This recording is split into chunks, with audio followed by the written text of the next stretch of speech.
Vamos a ver esto que es la orientación de la sensibilidad de la columna dorsal y del menisco medial. ¿Sí? Precisamente esto se va a basar directamente en un complemento del capítulo número 48, en el cual vamos a ir viendo ya ciertos elementos donde vamos a poder orientarlo a identificar lo que va a pasar con la columna dorsal cuando llegan las sensaciones. ¿Sí? Inicialmente vamos a determinar cuál es sensitivo y cuál es motor. Tenemos la porción sensitiva, que es el área somática número 1, el área somática de asociación. Que estas áreas somáticas son las que llegan a sentir todo lo que es sensación y después estas participan para producir movimiento en el corteza primaria. ¿Sí? Que esta, como ven acá, esta es motora y esta es sensitiva. ¿Sí? Entonces tenemos el área suplementaria que es la premotora, y el área motora primaria, el área somática 1, el área somática de asociación. En estas se origina y nos traduce directamente en la porción motora, donde se encuentra a nivel de la zona 3A, que es la zona de Brodmann, para ser más precisos. Ahora, tenemos a nivel de lo que es la corteza motora primaria, ¿sí? Ejerce, y este se encuentra a nivel de la circunvolución, ¿sí? A nivel de lo que son los lóbulos. Pero este estímulo que nosotros logramos identificar fácilmente eh, se encuentra por delante de lo que es la cisura de Rolando, o sea acá, esta es la cisura de Rolando, que podemos dibujar con esta línea roja, esta es la fisura de Rolando, pero se encuentra anterior, y lateral a lo que es la fisura de Silvio, que está acá. ¿Sí? Entonces, en ese sentido es lo que estamos llegando a hablar todo esto. ¿Ya? Eh, por eso es que hablamos sobre la ubicación de la corteza motora primaria. Ahora volvemos a esto, que esto es precisamente lo que conocemos directamente como el homúnculo de Penfield, que ya lo habíamos visto que esto es toda la zona 3A o la zona de Brodmann, donde producimos y se va a llegar a originar el movimiento de cada una de las zonas que tenemos ahí. Ahora, lo interesante de esto es que dijimos ya y hablamos de que cada zona está representada en un punto determinado y el movimiento siempre se va a originar en un punto específico y de ahí va a ir avanzando. Por eso es que hablamos, por ejemplo, de la boca, vamos a los labios, al labio inferior, después los dientes y la lengua, ¿sí? O hablamos, por ejemplo, de lo que es el tronco. Venimos acá y se ve el dolor va hacia cadera, pierna, pie, o directamente a cuello, cabeza, hombro, codo, mano. O sea, todas las zonas que están representadas por el homúnculo de Penfield. Pero esto se encuentra prácticamente a nivel anterior a la cisura longitudinal. En esta imagen que habíamos hablado, les dije que aquí se encontraba la cisura de Rolando, ¿verdad? Entonces, todo lo que es el homúnculo de Penfield se encuentra representado en esta pequeña zona, que esta es la zona de Brodmann. ¿Ya? Entonces, de esa forma ubicamos esto. Pero ¿qué es lo que ocurre? Esta corteza tiene capas, ¿sí? Tiene capas, tiene 6 capas acá, ¿sí? Que viendo su espesor está representado en esta imagen. Y la imagen viaja de la siguiente forma. Todo normalmente siempre se va a iniciar a nivel de la señal sensitiva número 4, o sea, acá. Porque acá llega la sensación acá, porque acá están llegando las columnas, y esta manda hacia arriba y hacia abajo. Una vez que ha mandado hacia arriba, las capas 1 y 2 son las que reciben esos estímulos y los llevan para que lleguen por encima de la corteza. Después, la capa número 2 y la 3 encuentran ese estímulo que queda acá circundante y lo llevan hacia lo que es el cuerpo calloso o directamente hacia el otro hemisferio. Ahora, tenemos todavía las neuronas que se encuentran en la capa número 5 y número 6, que esta tiene 2. ¿Sí? 5 y la 6.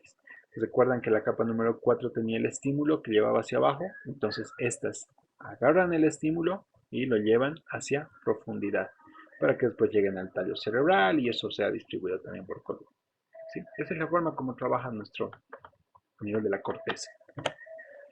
Ahora, esta corteza sensitiva, como tal, siempre se va a organizar en columnas, eso es lo que ahorita estaba hablando. O sea, se va y estas van a detectar un lugar específico donde van a llegar, hablando de manos, pies, boca, gracias a lo que es el homúnculo de Penfield. Ahora, cuando ya hablamos de las columnas, estas van a llegar a un lugar específico y van a llegar a tener características especiales. Por ejemplo, las 6 capas corticales de las que estábamos hablando tienen entre 0,3 a 0,5 milímetros de espesor. O sea, si esta es la corteza, quiere decir que todas las capitas que se suman tienen aproximadamente esto que está acá, de 0,3 a 0,5 milímetros de espesor. Ahora, de acá salen lo que son las columnas, estas líneas, esas son las que se llaman columnas, ¿sí? Ahora, de diámetro aproximadamente cada una de estas columnas tiene entre 5 a 10 milímetros, cada unidad de estas, ¿sí? Tiene 5 a 10 milímetros, que todas salen de la zona 3A, que es el área de Brodmann. Y cada una de estas columnas tiene aproximadamente 10.000 cuerpos neuronales, por eso es que habla de 10.000 somas neurales. Eso es lo que tiene cada columna que se va formando. Como ya habíamos dicho, justamente donde salen esto, que es la zona número 3,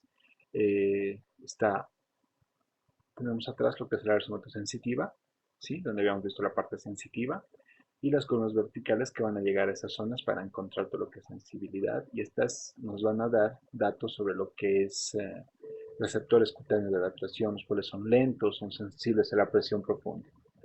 Y en la porción más posterior, aproximadamente, que es un 6% de las columnas verticales, solamente responden cuando un estímulo se desplaza a nivel longitudinal en la piel, una dirección en específica en la piel.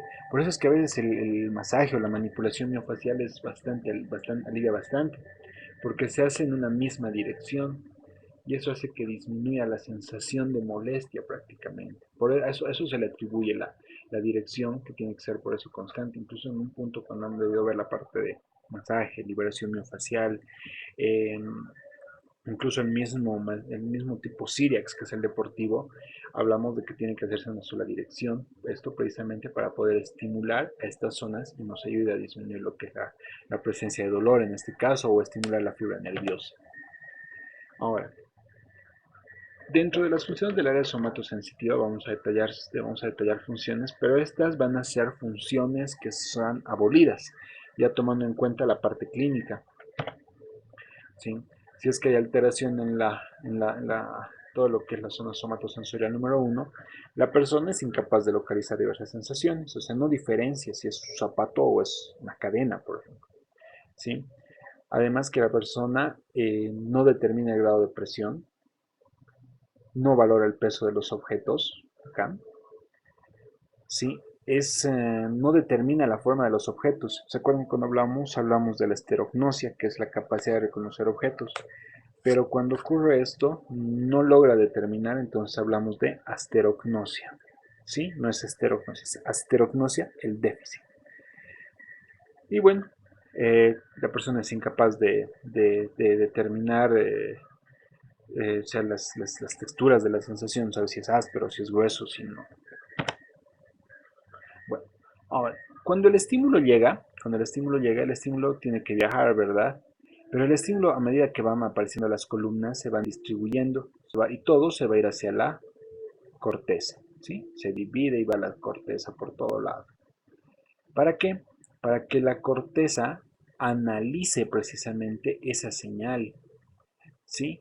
Gracias a estas columnas. Las va a analizar y va a determinar qué tipo de estímulo es. Y además va a hacer que ese estímulo sea recordado. Y eso va a depender gracias a las descargas por segundo que se hagan. Porque si el estímulo es muy intenso, lo va a recordar totalmente la corteza. Si es un estímulo moderado, también lo va a recordar. O si es débil, lo va a recordar mínimamente. Pero esto va a depender por las descargas por segundo que se hagan. O sea, los potenciales de acción que estos vayan a producir. Y eso nos va a dar una orientación más específica. Ahora, con este concepto, partiendo de ahí, ¿qué pasa cuando tenemos dos puntos? Tenemos un punto que está a este nivel, tenemos otro punto, o sea, dos diferentes estímulos, dos estímulos en diferentes lugares, pero ambos intensos. La corteza es lo mismo, lleva un estímulo y va llevándolo para que sea analizado en la corteza. Y el otro estímulo, que puede ser tal vez diferente, pero es intenso, también viaja y de igual manera llega a la corteza, y la corteza lo que hace es integrarlos, para saber y diferenciarlos. También va a deberse a la descarga por segundo que se haga y eso va a depender de su intensidad. Ahora este que está con azul son dos estímulos diferentes que no tienen la misma magnitud y la corteza los está analizando pero los está diferenciando al mismo tiempo. Ahora, cuando ya vamos a producir este tipo de inhibición lateral, también vamos a hablar de una inhibición circundante, que es el otro nombre que recibe. Que lo que hace esta inhibición circundante o inhibición lateral es discernir, discriminar, crear un contraste entre las dos sensaciones que se han recibido. Es eso lo que hace prácticamente, ¿ya? Y lo que vamos a llegar a ver con esto es saber diferenciar prácticamente cada estímulo que se está recibiendo. Por eso es que partimos de un gran concepto, ¿sí? Eh, ¿Qué es lo que va a pasar? Tenemos acá un estímulo, otro estímulo, son similares y cada uno de estos está viajando por diferente columna, ¿ven? Pero ambos estímulos que van por diferente columna llegan a la corteza y son sintetizados. Pero gracias a ese proceso inhibitorio reconocemos que uno está en el pie y el otro está a nivel de lo que es la mano. Y además identificamos la intensidad, el tiempo, o sea, diferentes elementos. Y esto pues, se debe precisamente a que ambos mecanismos siguen el mismo camino. No importa si me quedo en bulbo raquídeo, sigue el mismo camino. Si veo protuberancia, sigue el mismo camino. Si directamente veo esto y veo corteza, han seguido el mismo camino. ¿Sí? Entonces, es eso lo que se va produciendo gracias al, al proceso. ¿Ya? Bueno, vamos a generar algunas preguntas que me las van a ir mandando en un rato más a la plataforma que voy a habilitar y ahí les voy a dar más indicaciones. ¿Sí? Listo, cualquier duda, sino al correo. Gracias, gracias.